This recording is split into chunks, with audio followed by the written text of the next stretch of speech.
Welcome to the Beyond the Leash podcast, your number one source for everything canine.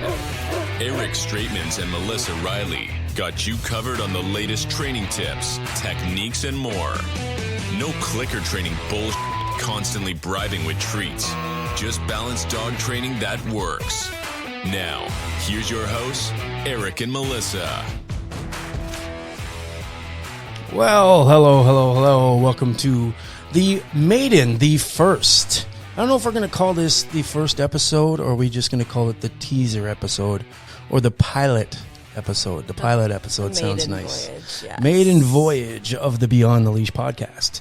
A few things I want to put out there right away. Melissa doesn't even know I'm going to talk about this because obviously dog training is a very, very family-oriented business. When I'm in the school, I'm always constantly looking around for any children because there's always children in the building and watching my language and stuff. I'm not going to be Joe Rogan and swear on purpose, but I might drop an F-bomb. You might hear some shits. You might hear some stuff like that. I think started again. So we're still getting the kinks out. I just hit the button again by accident, so I got to watch that. So first off, probably not going to be a very kid-friendly show. Yeah, I'd say that. You know, even Melissa said, you got to be yourself on this thing, Eric. You got to be like yourself. You can't be too, we're going to be professional, of course, but we're going to be kind of normal. Mm-hmm. Drop an F-bomb here and there. If I'm very passionate about something, you might hear a shit, you might hear a fuck. So if right away that offended you, let's just turn it off and never watch it again. How about that? Again, we don't know. We're calling this the pilot. We're calling this the maiden, whatever. This is going to be the first one, whatever. We have to get some kinks out. We're probably not going to be perfect. Are we, Melissa? No, not at all. And we were deciding what are we going to talk about on our very first one because there's topics out the butt. We're going to have guests, I hope. Lots of them. We're going to bring people on. We got enough for a couple of guests, me and Melissa here. Set this up pretty nice. And we're eventually going to do a video podcast as well. But the first one or two is just going to be voice. So that means not coming here in our PJs. Really? I was going to be naked if we were just on the air. So, we won't be able to do that. We'll have to, you'll have to have the makeup on point or on fleek. What's something like that, yeah. Eyebrows on fleek? That's something like that. I don't know this terminology. Leave the makeup artistry to me. Okay. Because that is Melissa's second thing she does. Yes. Makeup artist by profession. Our first topic here is going to be probably the call I get more than anything on the planet. And what is that, Melissa? Potty training. Potty training. I get calls 2-3 times a week. Oh, do you guys? I want to hire a dog trainer that's gonna help teach my dog to pee outside. First thing I'm going to talk about that. I don't care. I don't care what a dog trainer tells you. I see the websites. I laugh at them. Let me try to explain this, and I don't want to go too overboard. But there's really two sides to one coin of dog training. What we do in this school here is what I call structured obedience. That's hands-on, me, you, and your dog doing things physically with the dog. That's the stays, the comes, the heels, all that stuff. The other category, which potty training is part of, is things that you have to worry about when you first bring your puppy home. The nipping, the crate training, the potty training like we're talking about today, getting into garbages, excessive barking, digging holes in the backyard. That's all goes under the heading of home behavior. You understand what I mean by that, Melissa? Yes. So, and you better closer. And here's the thing with that. And I always tell people this. I don't care what a dog trainer tells you online, that he's going to come into your house and he's going to train, potty training, jumping up, all those things I just listed. There's no effing way that a dog trainer on this planet, not me, not anybody else, is going to potty train a family pet for somebody else. That cannot happen. What do I mean by that? Here's the difference. When you come to our school, we have classes. We're going to have them tomorrow. We normally have them today, but it's Thanksgiving Monday. We have a class with someone. We teach them for an hour in the school, and then we send them home with a half hour of training to do every day. And I don't care if they do that first thing in the morning, afternoon, evening. They can do it whenever they want. They got to do a half hour a day. And it's a structured half hour doing set number of exercises. That's the obedience training. When you bring home a puppy, when you want to potty train that dog, that job is basically from when you go to bed to when you wake up. Yeah. And can I preface this by saying I'm going to be honest. Potty training, my least favorite thing. Oh. If I'm going to be really honest, I'd probably rather have a brain aneurysm than have to potty train another dog. And sometimes you're going to get lucky. You're just going to bring a puppy out and they're going to figure it out. But 90% of the time, you're going to rip your fucking hair out because you're like, is this dog ever going to pee outside? It's a round the clock job. Like it is very labor intensive. You got to be on top of it. So let's go back to what I was saying. You see these dog trainers, they say they're going to come into your house. Let's say it was even me. And I set an appointment with I don't know what these people charge, 110, 125 bucks. I don't know.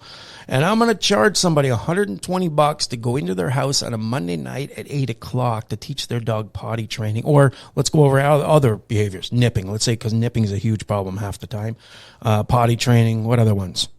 Well, let's getting into things that they shouldn't be. Chewing shoes. Anything like that. But let's just say it was potty training and nipping. And we have G at home that most of the listeners probably know. She had her witching hour that she would come at you 6 o'clock every evening. And she would have that time where she was hard and playful, and it's just playful, but she's biting. And when she was a puppy, hurts. Yeah. Now, dogs we had her witching hour. There was other times where Gia would just cuddle in your lap for hours. Yes. Yeah. And let's say this. Let's say someone has nipping and potty trainer are their main things. And I'm a dog trainer that's going to claim, and I'm using air quotes here, claim that I'm going to fix this stuff for you. Let's say our appointment's at 7. I roll into your house at 10 to 7 or 5 to 7. But your puppy just had a pee inside or outside. Doesn't matter where. Either a successful one outside or a bad one inside. Just at 6 minutes to 7 before I got there. I'm going to be there from 7 till 8, and that puppy probably doesn't have to relieve himself the whole hour I'm there. I might show up at 7 and your dog just had their playful, lots of energy at 6 o'clock. So by the time I get there at 7, they're in that coma mode, that mode of, you know what I'm talking about, Melissa. Yeah. I'm going to be there for an hour. I'm not going to be potty training. The only thing I'm teaching is the human. And I tell everybody this all the time, the only way I could potty train a family's dog as a dog trainer, no matter how knowledgeable I am at it, is if they had a spare bedroom and I moved in their house for 2 weeks, maybe 3. That's the only way I could possibly potty train somebody else's dog. Then I could be there 24/7. Does everybody understand the difference? Yep. It's not something, I just spoke to a family of 4. They had a husband. I said, how many people at home? Husband, wife, daughter, son, teenagers. I said, you 4 are the only people that can teach this dog to pee outside. I can't do it. 100%. So now that we got that under control, let's go back to the potty training. And this is going to be, like I said, this is when I have people during COVID, I was charging people for Zoom calls. And this is exactly what I was giving them. So this is going to be almost like a freebie for everybody. Yeah, so let's unlock the puppy potty training code for the masses today, Eric. My system, if you do it, if you actually follow it, it is militant. It is hard ass. It's difficult. It's very demanding. Labor intensive. That's the thing. It's work. It's demanding on the owner, but I would rather bust my ass for 2 or 3 weeks straight and then have a dog that's never, ever going to have an accident in your house again. Mm-hmm. I get that all the time. Oh, my dog's pretty much potty trained, but every once in a while he has an accident in my house. I don't want that. I want a dog that's never going to, unless they're sick. Sometimes if they're sick, or Beppe, who's too old, and I don't think she's losing control of her bladder, unfortunately, sometimes, but even though she's still good. So the system is very, very hard. But before we even get to the system, let's talk about another part of housebreaking. Everybody says the word housebreaking, and they think that means potty training. Potty training is just one aspect of housebreaking. And we were just saying crate training. Yeah. That's a whole episode on its own. Absolutely. We could talk about that. We could talk about different things. Today we're just going to talk about potty training, but crates are definitely a part of it. One thing that we really want to talk about is, like I said, the questions that I get from people at home. And when people ask me about potty training, the first thing I say is, well, have you started crate training the dog yet? Or sometimes they call me before they get the puppy. Have you bought the crate yet? And they go, oh, no, I'm not going to put my dog in a crate. That's like jail. I'll never put my dog in a crate. And right away, my answer is, well, you're going to have to call another dog trainer because I cannot help you. Yeah, there's a lot of people who are completely resistant to the idea of crate training. They think it's awful. Yeah, it's the best thing in the planet. And my intention is to use the crate. It's a temporary tool. Whether you need that crate for 4 months, 8 months, or a year and a half, the idea is to get your dog so they have free reign of the home, whether you're there or not. Yeah. But the crate is so important. And let's talk about that because people get puppies and they give up on them. And to me, a crate, again, this episode isn't supposed to be about crate training, but it's such a large part of potty training. It's very important to talk about it. I think when people give up dogs, most of the reason, not always, but most of the reason is they've had enough of this dog peeing on their carpet and their house stinks and blah, blah, blah, and they can't get them. A crate would have helped that. Yeah. The other reason is because they just bought a $3,000 couch and they came home and the dog at 8 months ate the couch like the movie Marley and Me. Yeah. We've all seen that movie. They can do that. And a crate stops that. That's, again, housebroken, not potty training, but the crate is very important to the potty training process. Yeah. And I mean, I don't want to get too far off topic here, but like you just mentioned about puppies nipping, and if you have small children in your house, it's that one area that your dog has that's just for the dog. So dogs, like toddlers, when they're tired and they've had enough, they have meltdowns. So at that point, the dog has somewhere that they can go retreat and you can head off problems like nipping. Yeah, it's a place that they feel secure. They're den animals. So let's, first thing we're going to do is do a crate. Now, again, we're going to go, there's one thing that I'm going to say here, and we haven't even done it with our puppy. I'm going to, if she doesn't learn completely, because we had a little situation where one was living upstairs and one was living downstairs, but that's over. The one thing I'm going to tell you here, people look at me like I have 3 heads when I ask them to do this, and I guarantee you probably only about 10% of people do the third part. So let's talk about this. I'm bringing a puppy home. I want to potty train that dog. First rule is they are going to be in one of 3 places. That's it. Only 3 choices for having that dog in your house. And the first choice is the crate. And that puppy's going to be in a crate whenever nobody is home or not even around. What do I mean by that? Sleeping at night. If you're going to leave the house and there's nobody home, that dog's got to be in a crate. Now, let's picture this. Let's say you spent 2 or 3 hours shopping at a mall. You come home and you take the dog out of the crate and you have a successful pee outside. Good. And then you're like, I'm going to shower. I'm going to be 5 minutes or just use the bathroom for a few minutes.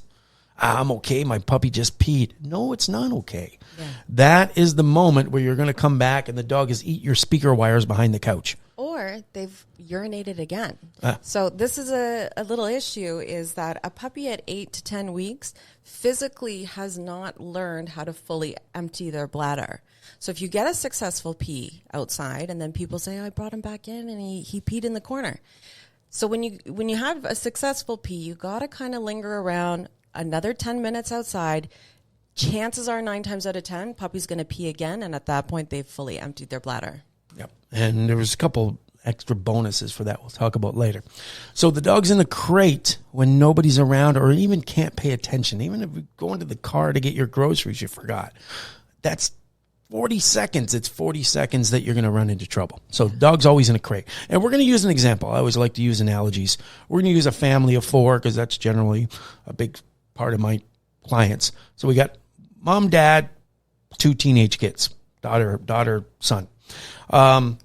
Now, here's the second part. The only time, and let's give this puppy a name. Let's call her Gia. All right.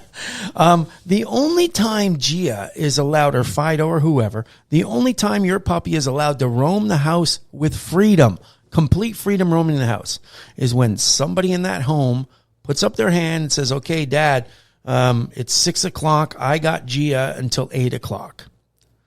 She's my responsibility. And the person that dedicated their time from 6 till 8 or 6 till 7 or whatever, that person, everybody listen to this, that person cannot be glancing at their phone to text their friend. They can't be cooking. They can't be looking at the TV. They can't be distracted by not on the computer, not doing anything. You literally have to be watching the dog like a hawk. And if you cannot commit to that, then you're not picking up on the little signs. Like as soon as the nose goes down and starts sniffing around, that dog needs to go outside. Basically what we're asking is you mentally and physically are dedicating every moment to that dog. You're following them room to room. You're interacting with them. There's nothing in the world that's going to distract you. Because here's what happens. Especially after you have a successful pee. How many times do you have a pee? Melissa just mentioned how many times you have a pee and then 10 minutes later they're peeing again. But people, let's say we get that family and they have a pee with their dog outside and then they come back in and the dog tired, it's nighttime, falls asleep on the carpet, and they're watching some movie on Netflix or some show, and it's getting very dramatic, and everybody's into the movie. Here's what happens. The dramatic part comes, somebody looks and says, oh my God, where'd Fido go? And like a fucking ninja, the dog got up, went to the kitchen, had a pee, and came back, but nobody, because everybody's watching the movie or the Blue Jay game that was in the ninth inning where their base is low. There's no way I'm looking at a dog in a Blue Jay game in the ninth inning when it's tied. Not going to happen. So that's the only time somebody has to dedicate themselves to the puppy, walking around, following them, playing with them, interacting with them. Nothing else is in your mind. Not a phone call, not a TV show, not the cooking, not the computer, nothing. So what's your advice then to a person who can't do that? Where should the dog be? Well, we're going to get, that's the third thing. That's the third thing we're going to do now. So let's go over the first two. In a crate when nobody's around, or somebody in the family is dedicating themselves 100% mentally and physically. And you know what? If you got a family of 5 or 6 doing this, it's a lot easier than a single person living in a condo. Those people, they have a lot of work to do themselves. You just got to triple the work, quadruple the work, whatever.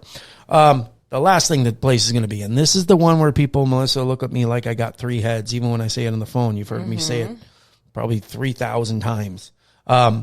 Let's go to that family of 4. And I don't want to be stereotypical. I've been saying this for 20 years, but I guess I just realizing now that this is kind of stereotypical in today's day and age, but I don't care if I offend people. But I've been saying the same thing, but you understand. Let's go to that family of 4. Let's say mom's cooking. Again, not all females are going to be cooking. I cook at home. Yeah. But let's say mom's cooking. She's busy cooking dinner for the family. Dad is laying on the couch watching a Leaf or Blue Jay game. And it's a tie game. He's very invested into that sporting event. We got one of the kids upstairs being a good child and doing homework on the computer. And then we got another child downstairs playing video games with his friend. Everybody's home. Everybody's home. I do not need the dog in a crate because everybody's home. Why would you put the dog in a crate when everybody's home? But what I need to do is somebody's going to go to the dollar store or buy it from the dog shop at Beyond the Leash. Yes. We're going to buy an 8 to 10 foot leash, and one of the whoever's not moving around that much is going to tie that dog to their belt buckle on a 10-foot leash with a flat buckle collar or harness. I don't care. And that's where people go, really? You want me to do that? Of course, that's what I want you to do. And it's probably, like I said, it's going to be the person that isn't moving around too much. Mom's probably all over the place, fridge. I'm not, probably dad because he's lying on the couch or one of the kids upstairs. What that does is keep the dog not only in vision of you because they can't travel too far. That's what happens. Like that, I said, those people, they're like, oh God, where'd he go? And he's in the other room peeing and nobody even paid attention. But if you keep that dog in a 10-foot leash, 1, they're staying in the same room with you. 2, if you've ever been fishing, Melissa, where you just got the line in the water and then you feel a little tension. Oh, I got a bite. Oh, I got a bite. You feel that little pull. So even if I'm watching a Blue Jay game, it is the 9th inning and they're down by 2 and they got bases loaded with 1. There's no way up. But if I feel that leash pull, I'm going to turn and go, oh, what's wrong, buddy? I'm going to put the PVR on. You got to go outside? Do you got to go outside? And I'm going to put my television show on pause and I'm going to take the dog outside. Yes. And guess what? If I got to go up and get a drink, I'm going to go get a can of Coke in the kitchen. I'm not even going to tell the dog to come. I'm just going to stand up and walk and the dog's got to follow me. It gets the dog used to being around your side, which is also helpful. And this lessens the likelihood they're going to pee. All 3 of these things, you're still going to get accidents. Everybody gets accidents. But this is lessening the likelihood of the accidents you're going to have. Okay, so for the folks that are deeply opposed to crate training, and we've been seeing a lot more of the puppy playpen. And so we've had a lot of people call us and say, you know what, I'm not comfortable using the plate or the crate, but I have this playpen. Can I use that when I can't supervise the dog? What's your thoughts on that? Just had a call the other day. They said, "Oh, we don't have a crate, but we got the playpen in the kitchen."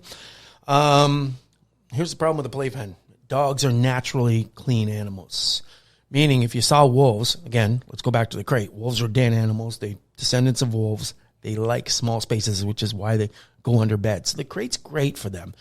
Again, crate training will be a whole other episode, but you got to crate train as or before you potty train. But even in the wild, wolf puppies, when they're first born, they're sleeping in that den. They know instinctually to get out of that den, pee, come back. Because, like we say, you don't want to shit where you eat. Yeah. They don't want to shit where they sleep. Yes. Because that's theirs and that's their space. So in a playpen, here's the problem. They'll have no problem peeing 5 feet away in the one corner and sleeping in the other. Even a crate, and most crates come like this, even a crate, if it's too big, that's a big issue. I used to go in people's homes. I don't do that anymore. But they're crate. They got a German Shepherd puppy that's 20 pounds, and they got a crate for a German Shepherd that's 90 pounds. Mm-hmm. And they go, "Oh, he's always peeing in the crate." I go, "Because you made it too big. He's peeing in one corner, he's sleeping in the other." So let's talk about that. How do you address that?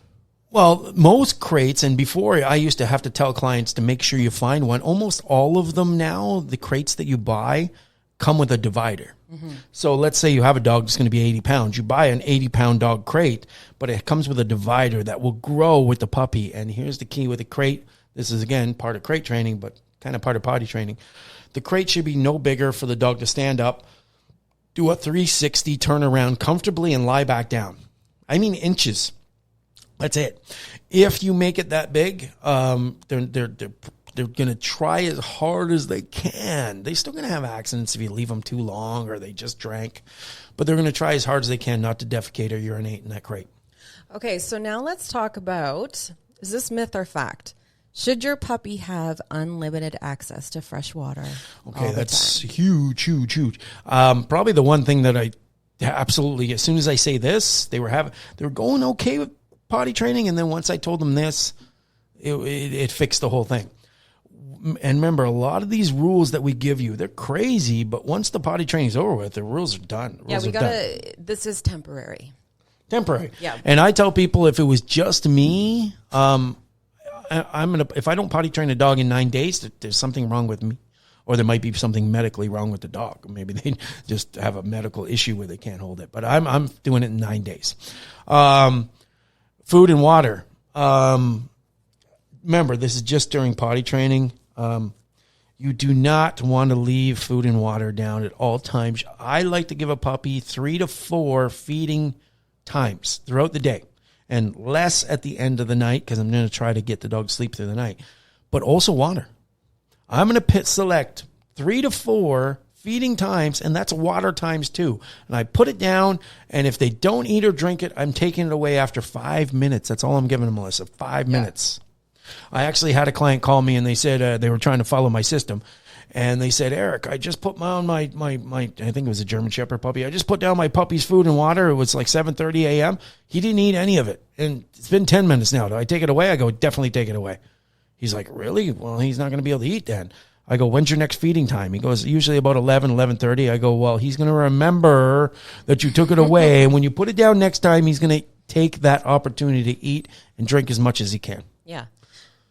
As far as the water goes as well, like you do want to offer it after like some really intense playtime or after a walk. I'd rather just throw an ice cube on the ground rather than give them full bowls of water. And remember, while I'm potty training, once the dog's potty trained, full water all the time, 24/7, always access. Soon as the puppy's done eating and drinking, then what? What do you mean? I'm going to give them about 5 minutes, and then I'm taking it away. And then you're taking them outside. Oh, yeah, absolutely. Well, we're going to get to that. So food and water, do not give them access 24/7. They're going to get 5-10 minute times 3 to 4 times a day. And that's going to limit your, just like us. When we, I don't know if you ever had if you've done some shift work in retail. Yeah. When you're always eating at the same time, humans, your bathroom break is kind of kind of go number 2 the same time of day. Yeah. That's kind of how we work. But if you're on shifts, night shift workers, they're eating at all hours of the night. They're having their dinner in the middle of the night because they're on shifts. Their bathroom breaks are all over the place too. So we're trying to get the dog on a regular schedule. Okay. At least until they're potty trained. Okay, let's talk about what Melissa just brought up. Here's another thing. There are three absolute 100%. I'm going to take my puppy out after these 3 events. Always, always, always. You know what they are? Well, I'm going to say that sometimes exciting the dog, maybe with their favorite ball or toy. That's the first. Well, we're just going to, there's no order, but we're just going to say this. The first one is after any exuberant play. Yes. A dog's running around with your child. They're getting excited. Gia likes to run around the kitchen chasing Lucas yesterday. Yeah. Bulldog zoomies. Yeah. So they're running around. They're playing ball, zooming all over the place. And then especially a young puppy, they get that moment where it almost looks like all their energy was drained, and it literally looks like they're going to fall down and have a nap, and they do. But usually just before they do that, they squat and pee. So after any really rough, exuberant, fun, heavy exercise play, as soon as it's over, I'm going outside immediately. The other one is, goes back to why we only give them certain time periods to eat and drink. After they eat or drink anything, even if it's just 2 sips of water. Let's go back to the water down all the time. And remember what I said about the ice cube, especially in a hot day. I'd rather give an ice cube. Here's the problem. You bring a dog out pee. They have a big giant pee. You're excited. You get them excited. They're running around the backyard, running around. It's a hot day in July. Then you're like, okay, I'm good. I'm good for an hour at least. They just had a big pee. You come inside and they drink half a bowl of water. Guess what? They're going again in 5 minutes because their digestive system is the size of a thimble. So after any the first one is after exuberant play, I'm taking them out immediately. Second one is after any food or drink, even a few sips of water. It's going to go right through them like beer goes through humans. They're going to have to pee right away. They're renting the water, basically. Yes. Yeah. And the very last one is, I don't care if it's a 2 or 4 minute or a full 4-hour sleep after they wake up from any naps. I don't care if they just got up, stretched, and it looks like they're going to lie down again. They usually relieve themselves right after that. So if I'm watching my puppy, she's having a nap, and she gets up and she has a big stretch, I'm picking her up and bringing her outside immediately. Okay, so now that we've covered all of that, let's say you've got your solid schedule down pat, okay? So let's talk about when you're outside with the dog, how do we mark those successful pees? What's your advice? First off, and I'm glad you brought that up because that was going to be the next thing. Let's first talk about this. I'm Eric Straetmans. Oh my God, he uses prong collars. He even uses e-collars. Fuck that guy. I'm not going to him. I'm going to PetSmart. He's the devil. Whatever. Yeah, I'm the devil because I use prong collars. The doggy devil. That's all I do. I don't love dogs at all. We just whip them, and they don't do it. We whip them again. That was a joke. Not like that. Even though I'm the correction, what's called balance. I don't even like balance, the term balance, because dog trainers that use that are scared to use corrections. We use positive and negative reinforcement, and the negative reinforcement is corrections. And even though that's my style of training, and I don't care what you read, I will never, ever, ever reprimand a dog for peeing in the house. Mm-hmm. Whether you caught him in the act or you got it a half hour later. Yeah. You can't. A lot of dog trainers will say, oh, don't reprimand them if you catch it afterwards because they don't remember, which is kind of true. But you can't reprimand a dog even if they do it right in front of you. You can't. Yeah, really old school. Yeah. Rub their nose in it, smack them with newspaper. This creates a terrible, terrible thing. And hopefully this will explain this. I had this client, he had a German Shepherd puppy, and he was trying to follow my system, another old client, and he called me up. He goes, Eric, my dog just had a pee outside. Or sorry, I got that wrong. He just had his dinner and his water. And I took him for a pee outside because you said right after he eats and drinks, he definitely has to go pee. And I put my shoes on. I think it was wintertime. He goes, I put my boots on and my jacket, and I brought him outside. And he goes, I brought him every single patch of grass. I was out there for an hour and 15 minutes. Come on, pee, buddy. Pee, buddy was happening with Gia for sometimes you go out there and you think this dog's never going to pee. And I got him every patch of grass. I said pee, and he just looked at me. I came home. I got frustrated. I go, this dog's not going to pee. I came inside, took the leash off. He darted upstairs like he ran up my stairs to go upstairs where the bedrooms are. I'm taking off my boots. I'm wondering what he's doing. It took me a little bit to get my boots off. I run upstairs and he's peeing. He actually said, he's peeing right in front of my fucking bedroom. Yeah. He goes, he did it on purpose, this jerk. I go, no, he didn't. I go, don't lie to me. Somebody's done something to reprimand the dog. And he goes, what do you mean? I go, I know somebody, you did something. You hit him. You did something. I don't know what it was, but you did something. And he finally admitted to me, you know what, I've been so frustrated. My uncle said, just rub their nose in it. That's what I did with my dog, and it worked. So I've been doing that. I've been rubbing his nose in it. I go, you dumb MF. I go, this poor puppy. I want you to think in the puppy's brain, Melissa. He's there. He pees inside or outside. His dad says, no, bad, or hits him with newspaper, or worse like this guy's doing, rubbing his nose in the pee. The puppy at this stage does not understand the concept of inside and outside. Doesn't understand. The only thing, even if you say, no, bad boy, the only thing that dog understands is this human does not like when I pee. He doesn't understand the concept. He's getting yelled at for inside. He just thinks he's getting yelled at for peeing or pooing in general. Yeah. And I said to this guy, this poor German Shepherd, he had to pee that entire hour. He was out with you. He had to pee. He had to go. But every time he stopped at a patch of grass, he's like, I'm not going in front of this fucking guy. He's going to rub my nose in it again. Yeah. And he was holding it till he came home. So there's no bad boy. There's no nothing. You do not do that. If you did the 3 stages like me and Melissa talked about at the beginning, where you had the dog on a leash, following him around, or in a crate, you're going to lessen the likelihood of the accidents in the house. And a lot of people don't like to hear this, but Eric would say if there's been an accident, that's on you. Yeah, absolutely. Well, if you do the three zone system, it's all on you, because that's what happened. Nobody was watching, nobody was paying attention, or the dog had too much freedom before they were allowed. Yeah. It's the opposite. I'm going to go outside, and I'm literally going to have, and I'm not a treat trainer. We use treats, of course, but we don't rely on them. But for potty training, you're damn right I'm going to use treats. And I'm going to use something special. Some chicken wieners diced up into little bite-sized pieces, something that's a little more flavorful than just your average dog treat. And I'm going to have those in the fridge. And every time I go outside, if my dog pees, I'm going to put a treat in my mouth literally while they're squatting to really associate it. I'm going to jump up and down. I'm going to sing. I'm going to dance. My neighbors are going to look at me like I'm a weirdo. Yeah. I'm throwing a party. I'm going to look like I just won the 649. 100%. That's what it's going to look like. And that's what I'm going to do for this puppy. I want to let the dog know, hey, this is the best thing ever. And I always tell people this. Every time you have an accident inside, it's like 1 step backwards. If you have good ones outside, it's 2 steps forward. Mm-hmm. So as long as you're moving forward. Yeah. If you're moving backwards with that ratio, that's a bad thing. If you're moving forward, you're doing okay. Yeah.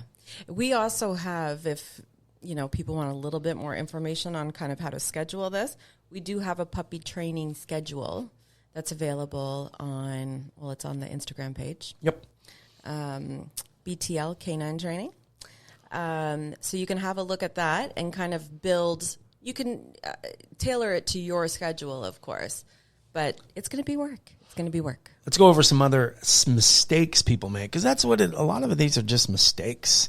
And we're getting into that cold weather. No, not today. Today's beautiful, but we're getting into that cold weather again.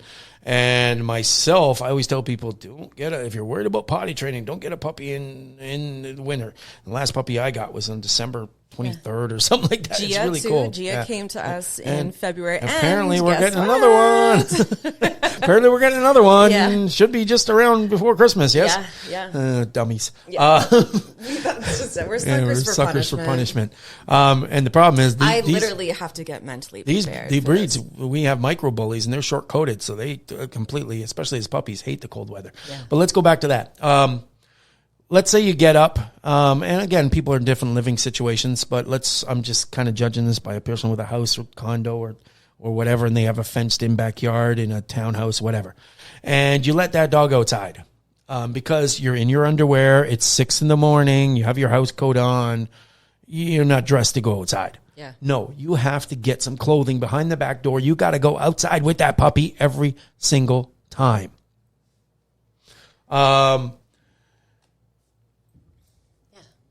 Here's the thing with going outside all the time.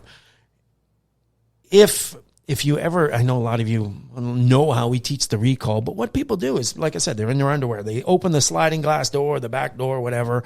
They watch the dog from the warmth of their kitchen, and they're watching the dog, and they see the dog pee in the corner of the house, or the corner of the yard, sorry. And then they're excited. They open the door. They go, good girl, you peed outside, good boy. And he comes running in the house, and you give him a treat at the door and say, oh, you're a good boy. You peed outside. That's a good boy. And you're petting him and rewarding him, which is good. But dogs don't get it that way.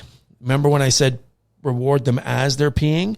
That dog actually thought he got a treat for returning back into the house. Yeah. I have dogs that will go outside, Beppe, Rogue. They will try and eliminate. You can see them, even when they don't have to go. They're squatting and they're trying to push it out because you want them to associate the reward with peeing outside. And I always say this analogy with people on the phone. I don't have to pee right now. But if I was in a doctor's office, if I was in the walk-in and they gave me one of those cups and they say, Mr. Straetmans, can you go give us a sample of your urine? Yeah. I'm going to find a way to pee. Yeah. We all can. I want the dog in the same frame of mind. That, calling the dog into the house, the dog thinks they got a reward for coming back in the house, that's kind of how we teach recall. Then you got a dog that if you let outside and they go, I don't really have to pee right now, but this guy gives me a reward when I go back in the house, and they're going to stand at the side door waiting to come in because that's what they've associated the reward with. So just to reiterate, when you've taken puppy outside to go pee and you haven't had success, puppy comes back in the house, where are we putting the puppy? It depends. It depends on the 3 zones. The method that you're using. If I come in and the dog hasn't peed and I'm not paying attention, again, tied to me while I do other stuff, or if I'm leaving the house, back in the crate. Yeah. Or maybe I bring that dog in and Melissa's there and she says, okay, you can do your thing. I'm going to watch the puppy. Got to be back to one of those 3. The other thing I can't stand are pee pads. Yes. Pee pads. They belong in the garbage. Yeah. Is there any time a pee pad is appropriate? There's only one time I suggest that. It's if somebody has a Chihuahua or some kind of small terrier and they live on the 22nd floor in a condo or apartment. Yeah. That's almost going to be impossible. And I do. I have a personal story that I can share about this. I had a 5-month-old puppy, and I was living on the 8th floor of a condominium, and the elevators were always fucking broken, okay? Always out of service. So I would get home from work, my dog would be in the crate. I'd put a leash on Harper, bring her out to the hallway. I'm waiting for that elevator. Boom, she's went pee, waiting for the elevator. Of course. It's really difficult. Yeah, the dog's got to go, especially, like I said, the puppies are going to have the digestive system of a thimble. You're going to wait for that elevator. The dog's going to pee in your arms. Yeah. And here's what people don't understand about pee pads. This is what you don't get. Most people, when I talk to them on the phone, they didn't understand this. They think they just bought a pad and the dog just naturally wants to pee on a pad. No. He's already peeing on the pee pads. No, what the pee pads are is scientifically what they've done is they've taken remember, dogs find drugs. Their nose is tens of thousands to millions times better than mine and yours. Dogs like to go where they already went. So those puppy pads, you can't smell it, but it's actually got a pseudo urine scent embedded into the pad. That's why they work, because a dog sniffs, they sniff the pee and they go back on that pad because they think it's where they should go. Now here's the problem with the pee pad. It's a pseudo urine scent. Once your dog's had 3 or 4 accidents on a carpet or in an exercise room or somewhere, I don't care if you cleaned it up with Mr. Clean. You actually made it worse. We'll talk about that in a second. But I don't care how well you cleaned it up. It's still, the real pee scent is going to be better than that puppy pad pee scent. Last thing we're going to talk about is what happens when they do have accidents. Just clean it up. I always like to say, don't let the dog see you too, because if I came to your house and pulled down my pants and had a poo and you didn't say anything and I watched you pick it up and put it in the toilet, I'm going to go, I'm the king here. Yeah. I'm God. This guy cleans up my poo. So it's nice to do it when the puppy's not looking.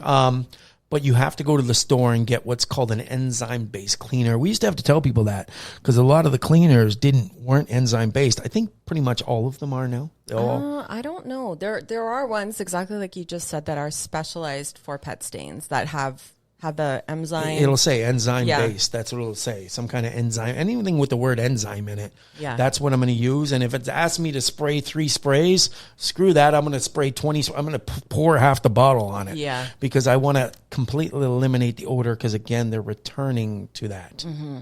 Yeah.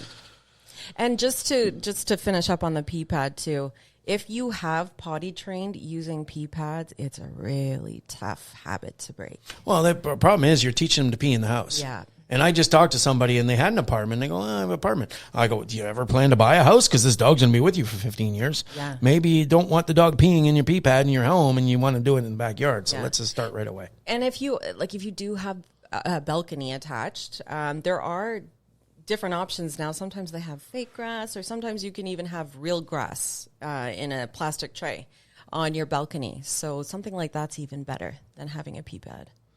Okay, so I think that is about it. You know what? I didn't even get to use any of my anything. Can you make a joke, Melissa? Off the top of my head, really? No pressure.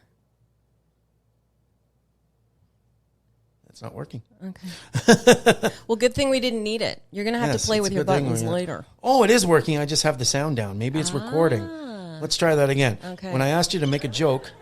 Oh, yes. The laugh track. Yes. But when you did make a joke and it was quiet. Awesome. That's amazing. If you made a joke and it was funny. So I'm just playing with this. Again, this is the maiden voyage. Yeah. So let's just overview, because we're going to end this podcast now. It's already been 40 minutes. Potty training, schedule. And one thing we didn't say, if I have a puppy, I'm going to bring that dog out every hour and a half. Yeah. That's a rule. So puppies in 3 places. What are they, Melissa? Crate. In the crate when you're not around. Number 2, literally attached to your belt buckle via leash. Yeah, that's if you're home, but you're distracted. Mm-hmm. Anytime you're distracted by anything, the dog's going to be tied to my leash until they're potty trained. Last one. 3rd, you have an assigned family member who is watching that puppy like a hawk. Dedicated. As soon as that nose goes down, starts sniffing around, that's your cue. It's time to take the dog outside. We're going to take the dog out every hour to an hour and a half at least. Get those treats. Get those treats handy. And bring them with you. By the back door. Don't give any reprimands for dogs peeing or pooing in the house. It's going to go backwards. They're going to be scared. The last thing you want is a dog that's scared to go in front of you when you're outside. Yeah. Last thing you want. Yeah. Feeding schedule, 2 to 3 times a day. Yeah. Take that water away. Take the water and food away. Access to it for 5 or 10 minutes. Reward the dog mid-pee. Anything else we left out? I think that about covers it. Okay, I think that was pretty good. Again, this is just our first one. We're gonna call this a pilot or a test, and we're gonna put this out there. We're gonna put it out there for free, and everybody can listen to this. But this is our potty training. And I hope this helped a lot of people. Anything else to say, Melissa? No, that's it. Thanks for listening. We're looking forward to getting on these mics. We're going to do at least one a week. I don't know how often we'll put them out. And then we're going to do some special ones that you got to be a member to be part of. And again, we're going to have some guests, and we're eventually going to do the video, like we said. Mm-hmm. So thank you for listening, everybody. Yeah. Happy Thanksgiving. Happy Thanksgiving. Well, by the time they listen to this, it'll be closer to Christmas. Who knows when we put this out? We're saying Thanksgiving. Happy Halloween. It might be Halloween. We don't know. But we'd like to thank you for listening, and me and Melissa will see you again. Anything else to add? No, that's it. See you next time. See you next time. Thanks for listening to another episode of Beyond the Leash podcast. Please subscribe so you never miss an episode, and follow on all social media platforms. For more information or to connect with Eric and Melissa, check